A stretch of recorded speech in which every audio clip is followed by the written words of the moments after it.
Well, good morning. Thanks for joining me. And yeah, we'll be starting in just 1 minute's time at 10 o'clock. So yeah, thanks again for joining me for Sprinkler Talk. It's going to be episode number 24. We're going to be looking at the second half. Well, is it 2 parts or is it 3 parts? Second part anyway of testing and maintenance routine for automatic fire sprinkler systems.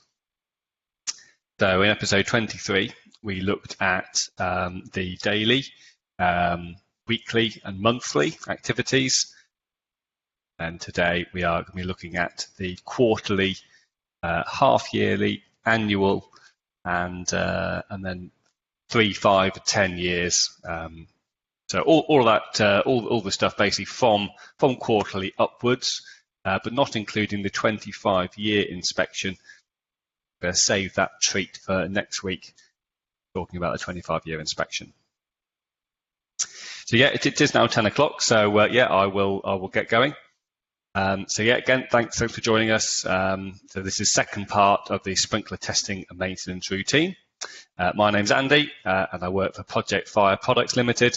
We're based in Staffordshire. Yeah, you're going to see a couple of our products coming up in this presentation. Because the products that we sell into the automatic fire sprinkler industry are products which are designed to make the installation, the testing and the maintenance of sprinklers easier, to make the sprinkler system more efficient and more effective in what it does, and make them easier to look after, whilst also saving water. And so you'll see what I mean. If you're not familiar with our products, you'll see what I mean coming up. So to start off with, same slide that I showed you last week when we did part 1. So just to remind you that I'm talking about UK sprinkler rules, which mostly we're talking about LPCB sprinkler rules, which is BSEN 12845, and then plus these technical bulletins which are published as well. So I've got my standard here alongside me, and yeah, that's basically half and half. So it's a big thick book. Half of it is the British Standard, and then half of it is the technical bulletins. Obviously, other testing and maintenance schedules in different countries are going to vary, but they're going to vary in terms of the frequency of testing. In terms of what actually goes on, they're going to be quite similar.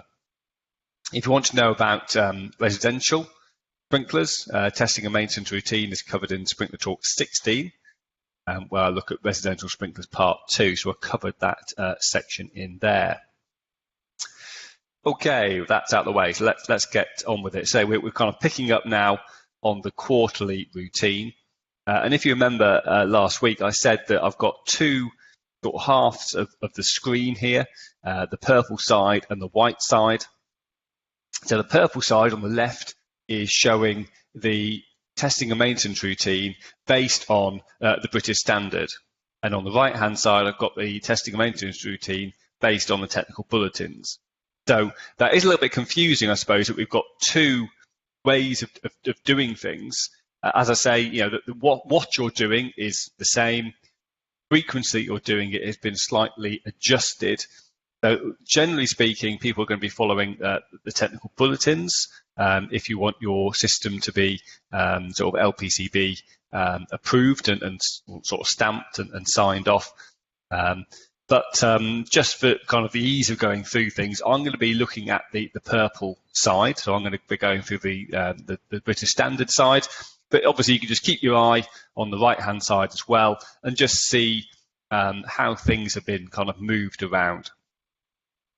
So the first one here is review of hazard. So the technical bulletins give a little bit more information about this. There's like a information box in there, which will describe the fact that this can be an internal inspection. And what that means is you don't necessarily have to have a qualified sprinkler contractor to carry out that hazard review. But say do read that for yourselves. But what are we doing with a hazard review? The important thing is the fact that the sprinklers always need to be designed for the particular application. So if you've got a brand new building, then the questions you'll be asking is, okay, what are we doing here? What's the activity? Is it for life safety? Is it some sort of industrial application? Are we making things? Are we storing things?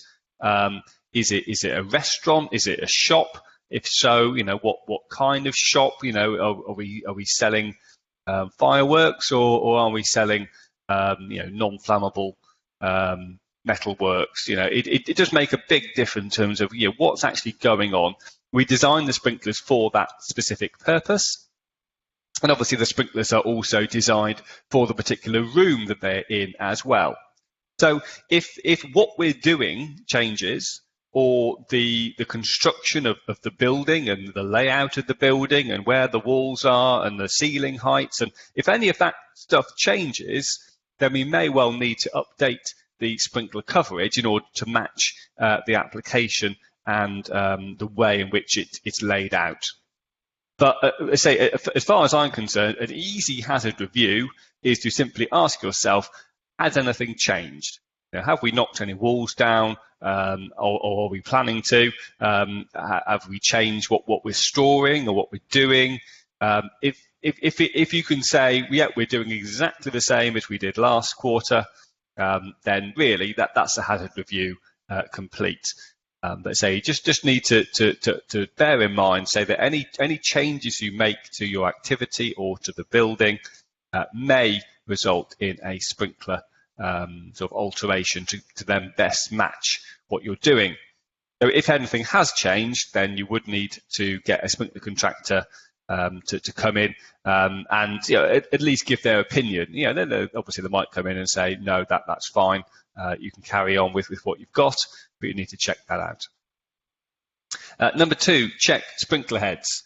So I think when some people see that, they'll be thinking of setting the sprinkler heads off or removing them. No, absolutely not. The sprinkler heads we just leave alone, and they are designed to essentially last the life of the building or so. But we do actually remove a sample of them part of the 25-year inspection, which I'll talk to you about next week. When it says check sprinkler heads, really it is a visual inspection. So what are we doing? Well, one of the things we're looking at is checking the clear space. Here's an example. So we just want to make sure that we're not storing things too close to the sprinkler heads. There should always be a gap between the top of the sprinkler head or the deflector plate of the sprinkler head and any kind of goods that are underneath it. So if you've got a shop unit, let's say that people on the shop floor, delivery comes in, they're a little bit short on space, so they decide to move things around in the shop, and they're going to pile things up a little bit higher on some racking, for example, than they had done before. That's the sort of thing that you should be spotting and say, we can't do that because we haven't got that clear space.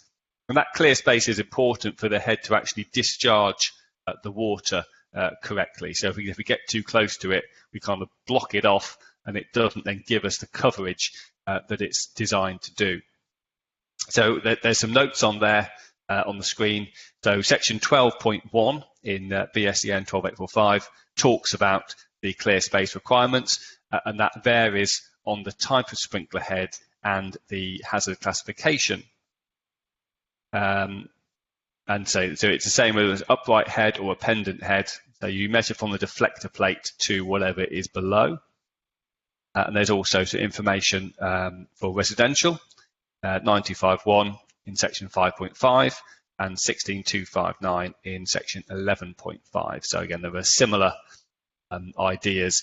But so even if you don't know any of that, that's the sort of thing that you should be spotting at. Is that going to be too close to the sprinkler heads? If you think it's going to get too close, then again, you can ask your sprinkler contractor for the details. Other things we're checking for sprinkler heads. So dirt, dust, it's not actually a problem. So that picture on the screen there, yes, that the head could do with a dusting with a feather duster or something, but it's not a big issue. The only issue with the kind of dust and dirt is it might be covering other issues. So because it's covered in dust, you may not actually spot some further damage.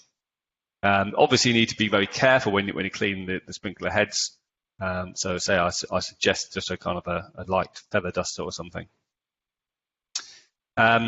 If you saw that, then that will be definitely a cause for concern. So I think I've shown you those before, haven't I, when I've talked about sprinkler heads on their own in previous episodes. These kind of clips which are there when the sprinkler head is supplied to site. It will have that protective clip on it, and that could very well stay in place during the construction phase. Once the building is handed over, all of those should be off, because that is the sprinkler head is not going to operate correctly with that on. It will operate, I guess, eventually, but it's not going to do the right job. So if you're in a building which is fully operational, we should not see any of those clips on the heads anymore. This picture here is showing some leaks, so we can see some water sort of gathered round. Now that might just be condensation, but certainly worth checking out. It's probable that we've got a small leak on the head itself or the pipework above that ceiling. May not be a big deal. Again, we would be calling our sprinkler contractor to have a look at it. And they may well just tighten up the screw threads a quarter turn, and that may well solve the problem. This one here, we've got a few issues. So we've got some paint on the head. Again, we shouldn't be painting our sprinkler heads because we never quite know what's in the paint. So some of the paint can cause chemical reactions and kind of eat some of the material. So playing it safe, no paint at all. The other thing that this head has got is you can see that there's no colour in the bulb anymore. So the actual liquid has drained off that bulb. Now this is very rare, which is why someone's kindly taken a photograph of it. This is very rare, but so it can happen where the glass has just got a very small hole in it somewhere, so the liquid's come out, but the bulb was actually still in place. So we need to do something about that pretty sharpish, because at any moment that bulb could break fully. Then we will have water discharge. So we need to isolate that zone where that head is. We need to replace the sprinkler head from the spares box, which we'll come on to later. So paint on that one, and also the bulb is damaged. Also, you'll be checking the no damage on the deflector. If the deflector plate is bent, for example, that is also going to affect the sprinkler coverage. So it's those sorts of things that we are checking on a quarterly basis. It would be great if you could walk around the whole building and visually inspect every sprinkler head. I suspect that in some cases that would be a little bit too much effort. So I guess it's not always done. But again, keeping your eyes open and checking a few every day as you walk around would be a really good thing to do. Similarly, checking pipework and supports. Again, it is a visual inspection only. We're not taking anything down. We're certainly not hanging anything off the pipes to check what weight the supports can take. We're just making sure that everything is in its correct place. Again, when the supports are put there in the first place, there's lots of rules there in terms of the distance from any joint to a support, depending on the diameter of the pipe. You'll have a different kind of support and different brackets that need to be used and all that kind of stuff. But so we're assuming that the building's already been sort of signed off and saying, yep, everything is good. So again, we're not expecting to be sort of checking the distance of support to elbows and T's, because that should have been done when the building was first constructed. What we are checking for is just, again, can we see anything that looks dodgy? Is one of the brackets kind of hanging off? Is the bolt rusted off and come off? Are there kind of cracks in the ceiling where the bolt's been driven in? It's those sorts of things we're looking at. Again, any visual signs of trouble on the supports and the pipe work as well. Again, looking for leaks, things that could need fixing. Number 4, testing the water supply and associated alarms. So yet that there is a test on the water supply, testing the pressure and flows, but it is a little bit easier than the test which is coming up a little bit later in the yearly routine. Number 5, we are checking secondary electrical supplies. Electrical supplies that we are relying on. So often that's going to be some kind of generator, for example. So we'll be checking that.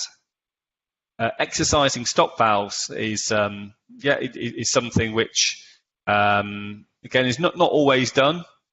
Why should a stop valve suddenly stop working? Again, it shouldn't. But if we can exercise them, then we're going to increase their lifespan. Obviously, if we get to the chances are when we actually want to use a stop valve, it's important that it works. Because it's going to be some kind of an emergency, or say because we want to drain something down, we don't want to do some work. So it's good that they'll be actually working at that time. Some checks on those. Number 7, testing flow switches is kind of my favourite subject really for Project Fire, because that's one of our best-selling products is called ZoneCheck, and that's exactly what it does. It tests flow switch. So if you don't have a ZoneCheck, what you need to do is drain water. So again, this flow switch here is there to detect a flow of water. So as water moves within the pipe, it's going to trip. You can see that there's like a paddle that sits inside the pipe. So when there's a flow of water, it trips that paddle, connects a contact inside that red box on the top of the pipe, and that sends a signal to some kind of alarm station to tell you that there's flow and therefore there's fire. Because obviously in a fire situation, the heads are going to operate, the water is going to be discharged, there's going to be a flow of water down that pipe.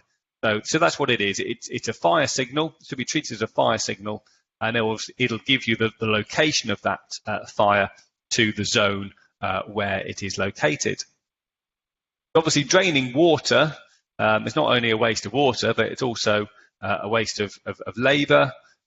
There's all sorts of access, health and safety to be considered, disruption to the business, getting rid of the water somewhere. But there's a lot of issues with this kind of traditional method of testing flow switches. And they can obviously be spread out through a very large area. If you've got a shopping centre, for example, or an airport, these flow switches can be all over the place. Going from one to another to do this test every quarter is a lot of effort. So our ZoneCheck product here has a simple pump on the side. It sucks water out of one side, pumps it into the other, creates this loop effect.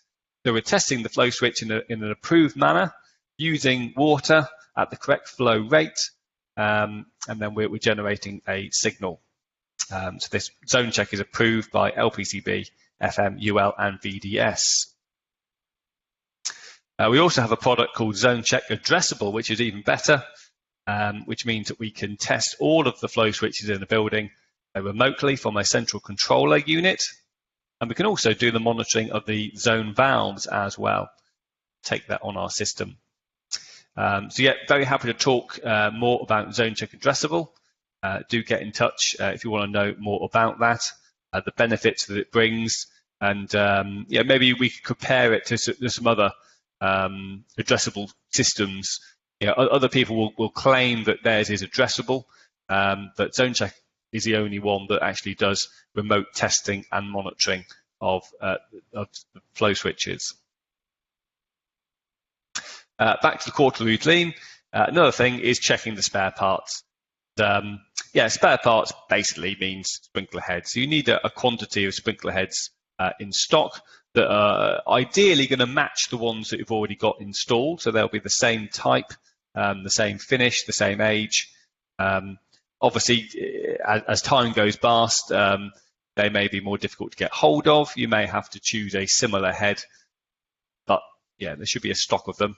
And if you want to know more about that, then again, that's in the previous. I think it's in section 19 of the rules. It talks about it's 20.1.4 replacement sprinklers. So okay, so that's the quarterly done. Moving on to half yearly. So there's a dry alarm valve service. So if you've got a dry sprinkler installation, then half yearly you would do a service on that. So again, checking everything, opening things up, making sure that everything is working correctly. And secondly, check connection to remote monitoring stations. So yeah, that's kind of the signaling side of things, making sure that signals are going to where they need to go. Yearly routine or annual routine. So there's another flow test here. So this one's a bit more involved. So we're actually going to be testing the pressure and the flow that the pumps generate. If you haven't got a pump, then obviously we'll be testing the town main to again, making sure that you've got what you're supposed to have. Again, it would all been calculated well in advance. So most of the time for this yearly routine, you're basically just checking that it's the same as it was last year. You haven't kind of lost any performance, and you should be checking that against, again, if you've got a fire pump, you'd have a metal plate on the fire pump which kind of states what its performance is supposed to be. You'll be doing this flow test, then just checking that the numbers match up to what's on the plate. Automatic pump flow test, yeah, same kind of thing. There's a special test on diesel pumps. They have some kind of electronics inside them, which means that they will try to start, and then if they fail to start, they'll try again, and then they'll try. I think it's 3 times that they try to start. So again, we just need to make sure that's working correctly. Checking the float valves. So if you've got a tank, the tank will have an infill, and the infill will be from float valves, a bit like your cistern toilet at home, where it's the water level. There's a float sat on that water level. So as the water level drops, it opens the valve, and as the water level increases, the float goes up, and that automatically shuts the valve. So again, you just be checking that they're going to work, because if they kind of seized in the closed position, of course, we're not going to get the infill. So it might be sat with a kind of a problem waiting to happen there.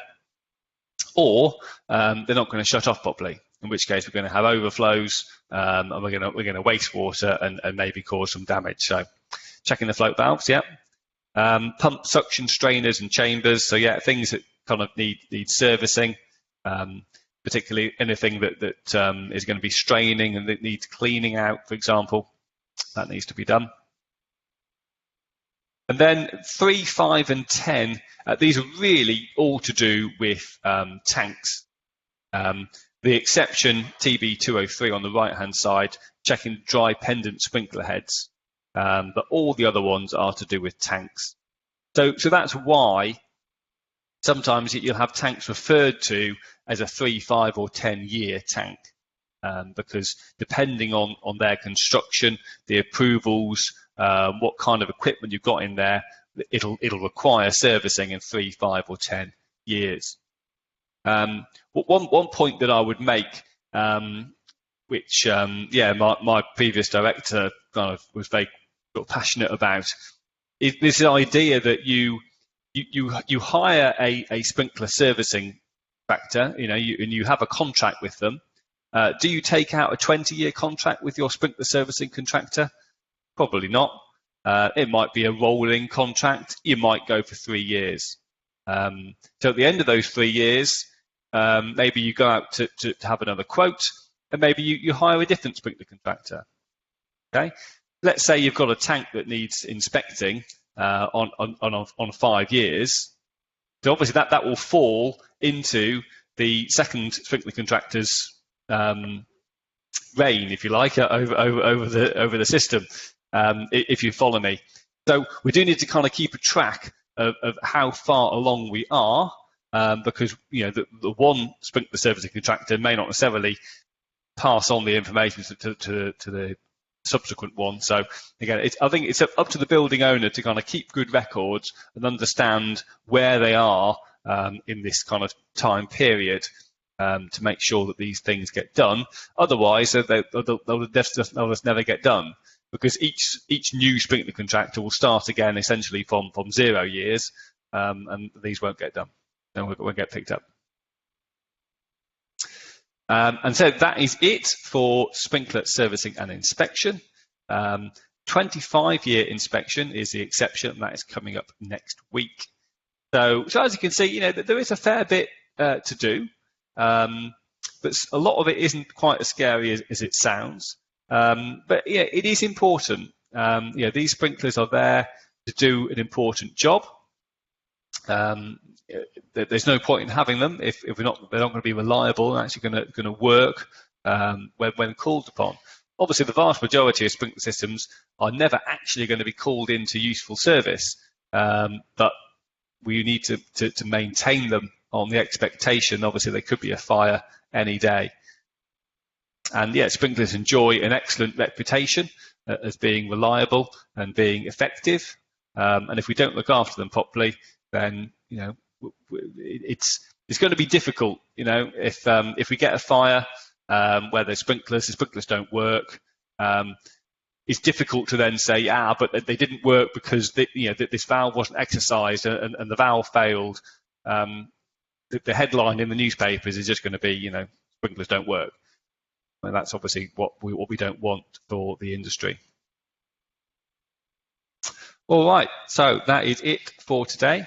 Let's say next week it's going to be the 25-year inspection for sprinkler systems. Got that to look forward to next week. As always, I'll just stick on the line, if you like, for a few minutes and see if there's any questions. Another thing to mention is that what I'd like to do is to be more sort of collaborative with these sprinkler talks. I want to open it up for other people to kind of do kind of guest slots. I've got a lot of general knowledge about sprinklers, but it'd be good to get some experts on sort of particular topics to maybe do a sprinkler talk. Just get some different voices, get some different faces on the channel. So I'm going to be sending out some emails to people to ask them. But maybe if you're listening and you'd like to get involved, then do let me know. If you're listening now and you think, I know someone that would be perfect for that particular aspect, then again, do let me know. sprinklertalk@projectfire.co.uk. I'd like to hear from you, and so I'd like to get some different voices and different faces doing these ones. And also, I'm going to run out of topics at some point, so I need some help to get some fresh topics and fresh ideas. All right. So again, thanks so much for listening. Hope you have a good day, and I'll see you next week. All right. Bye-bye.